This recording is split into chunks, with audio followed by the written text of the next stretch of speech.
Hi, boys and girls. It's Mrs. Carroll. I have a new plant book for you. This is Jack and the Beanstalk, but it's a little bit different, so I want you to pay attention if you know the original folktale, Jack and the Beanstalk. So this is a fairy tale adapted by Primarius Corporation, and the illustrations are by Paul Meisel. See what you think about this one and how it's different, and maybe the lesson that this Jack learns. See the beanstalk. There's Jack.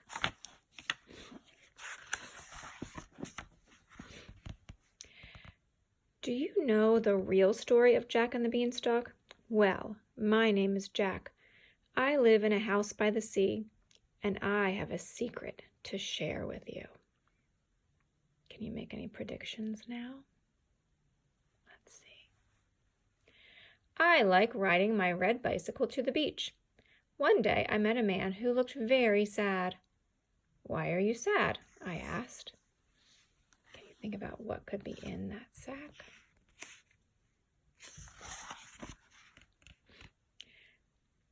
"I never had a shiny red bike," the man said. "But I'll trade you my magic beans for your bike." "They're magic?" I asked. "If you plant them, they will take you on a great adventure," the man said. Wow, that sounds cool. So I traded my bicycle for the special beans. Was that a good decision? Let's see. "You traded your new bicycle for magic beans?" my mom asked. "There is no such thing as magic. I planted them anyway, just in case." The ground began to shake and rumble. I couldn't believe it. The magic beans were growing right before my eyes. Oh, I can even see the parts, the roots and the stem and the leaves.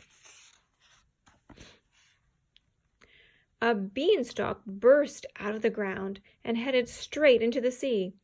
I hopped on for the ride of my life. Deeper and deeper into the ocean I dove.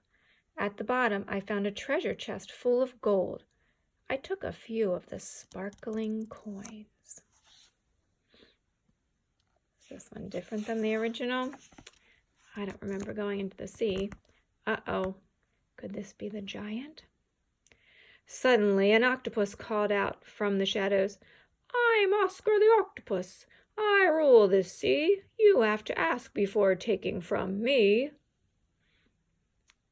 Ooh, is he in trouble? It really is more polite to ask, but I don't know if Jack knew it belonged to somebody. "I'm sorry, Oscar. I just wanted a few gold coins." "That's okay," Oscar said. "Next time, just ask before you take." Oh, is that a good lesson? Should we always ask first? "Thanks." I jumped back on the beanstalk and shot out of the water. Oscar waved goodbye as I rode up to the mountains. Is he going to meet another character up there? The beanstalk bumped along. Down below, I saw some pretty flowers, and I jumped off to pick them. Suddenly, I heard a booming voice. Could it be another giant? "I'm Gerald the Giant, fee, fi, fo, fum. You have to ask before you take some." "Sorry, Gerald. I learned from Oscar the Octopus to ask before I take. I didn't know these flowers were yours." "That's okay," the giant said. "You can take them with you." I sped back to the beanstalk and hopped on. I soared high into the sky. Whoosh! What could he mean next? On top of a cloud, I saw a big castle. It looked like it was made out of chocolate. I couldn't believe my eyes. An entire castle made out of chocolate? Could it be true?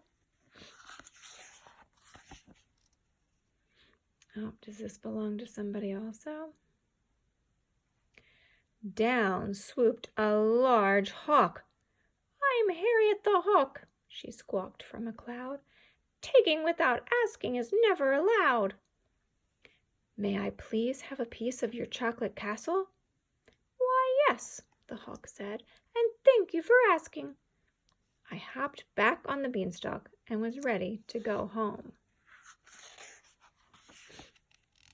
My mother looked really worried when I got home. "Where have you been?" she asked. "I have been on a magical adventure, and I brought you some presents. Gold coins from the sea, flowers from the mountains, and chocolate from a castle in the sky." My mom was so happy with the gifts. Most of all, she was glad to have me back home, safe and sound. So, that's the real story. You've heard it from me. Never take without asking, and always say please.